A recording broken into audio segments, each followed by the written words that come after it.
Hello, fabulous friends and fans. Welcome to this FAQ video. I am your astrologer, Nadiya Shah, and this is me answering questions from friends and fans just like yourself out there. So appreciate your interactions on Facebook, Twitter, Google, plus my website, nadiyashah.com as well. So this question comes from Kavita, who sent me a message through my website and asked about the best time to write a competitive exam and expect a positive result. Okay, so there are a few different things that you want to look at, but in general, where it comes to exams, depending on how you understand them, there's a few different things. One is Jupiter, okay? Because Jupiter is knowledge, Jupiter is higher education as well. So you do want to have Jupiter in a strong position. And I'll talk about what that means in just a moment. The other thing is Mercury, because Mercury is mind. So if you're writing, like the exact question was writing, then that is a process of Mercury. So you also want to have Mercury be in a strong position as well.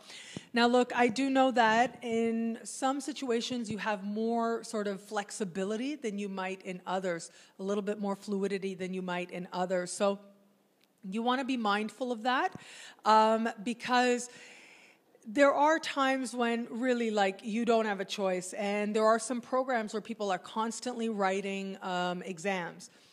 And when that is the case, a lot of it is going to come down to your own chart, your own birth chart, and looking at what is it in terms of exams, how do you operate, how do you need to study, and what can you actually control that's going to give you the best outcome? So Mercury often tells us how we learn, okay?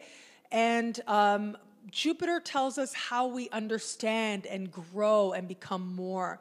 And so you want to look at what's happening in your birth chart, okay, in terms of how you go about doing that, because that ultimately is going to tell you how to approach the exams that you take in order to experience the greatest success possible. If you are coming at it from a more competitive angle, you want to look at Mars, and also I do think the fifth house as well, because these have to do with sort of taking a risk, taking a gamble. It has to do with the warrior energy, the athletic energy, the competitive spirit.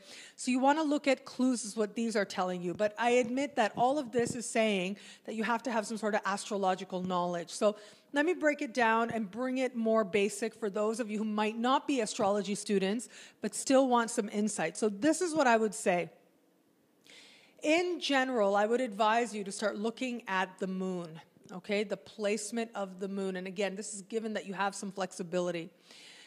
Look at the placement of the moon. So what you ultimately want is the moon in a harmonious conversation with either Mercury or Jupiter or the sun as well.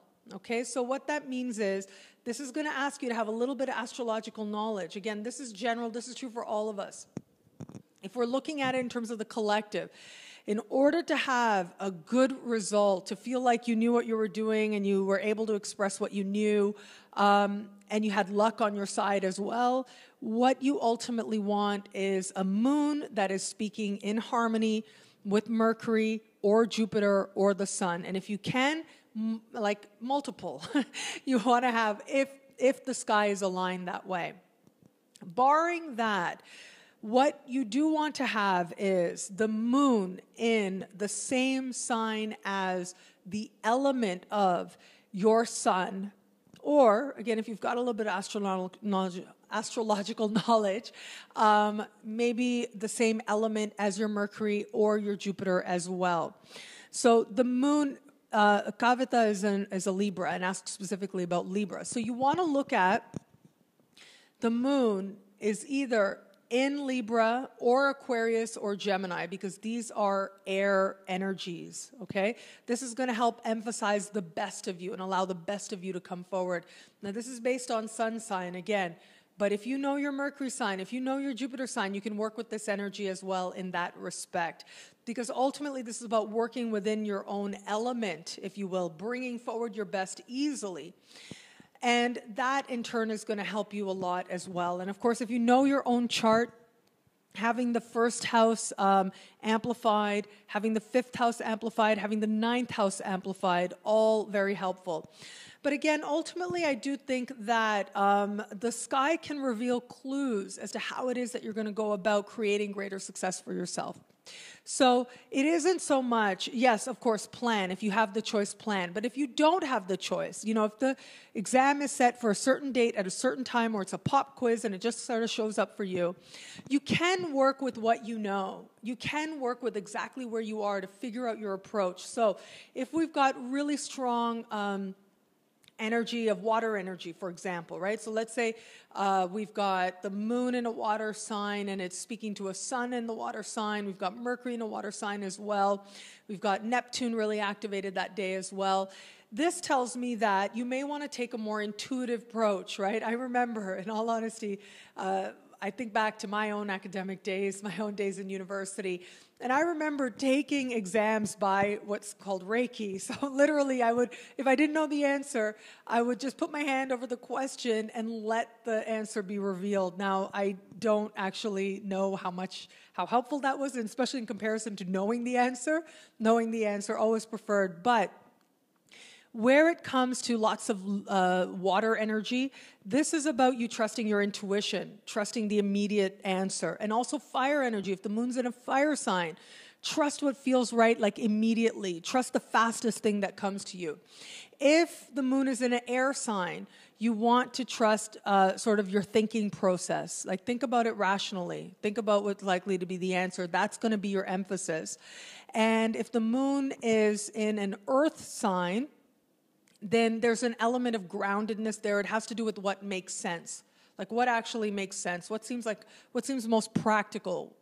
These are the questions to ask yourself. So pay attention to where the moon is. It's relatively simple to find out. You can, there's tons of apps out there that'll tell you that, tons of website. You could even just do a quick Google search. It's like a pop quiz. Do a Google search. You know, what sign is the moon in right now? And it'll pop up for you right away. And then you could use that to your advantage, absolutely. But ultimately, what you want to do is work with the best of what you're already bringing to the table. That's going to end up helping you. And of course, there is nothing, I got to say, there is nothing as helpful as actually liking what you're studying, actually caring about what you're studying to ensure a successful outcome as well. Well, I hope that answers your question. I tried to do it for all signs out there, but as I said, if you're an air sign like Kavita, you want to look at the moon being in Libra, Aquarius, or Gemini, fellow air signs. If you are a fire sign, Leo, Sag, or Aries, you want to make sure that the moon is in one of those signs. All else being equal, of course, as I explained. The water signs are Pisces, Cancer, and Scorpio.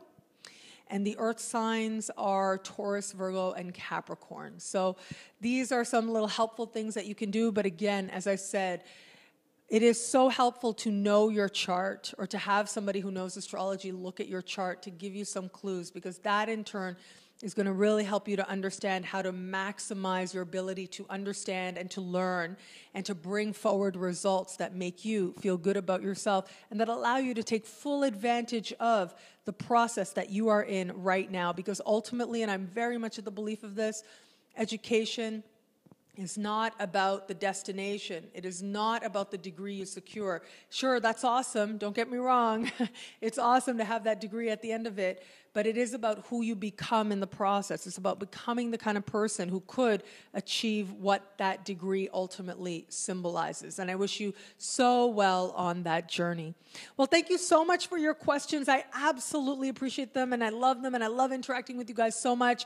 Facebook, Twitter, Google+, my website, nadiyashah.com, YouTube comments as well. I am reading you. I give you a thumbs up, a like whenever I can, and I do keep a list as well of videos that I want to produce moves for you guys, answer your questions because I enjoy this moment so much. If you have questions that are a little bit more personal, having to do with your birth chart, having to do with your unique circumstance, please consider a personalized horoscope where I can do just that. But again, I'm so grateful to have this moment with you, and everything I do is to affirm that the universe is wise and loving. The universe is wise and loving. I believe that more than anything.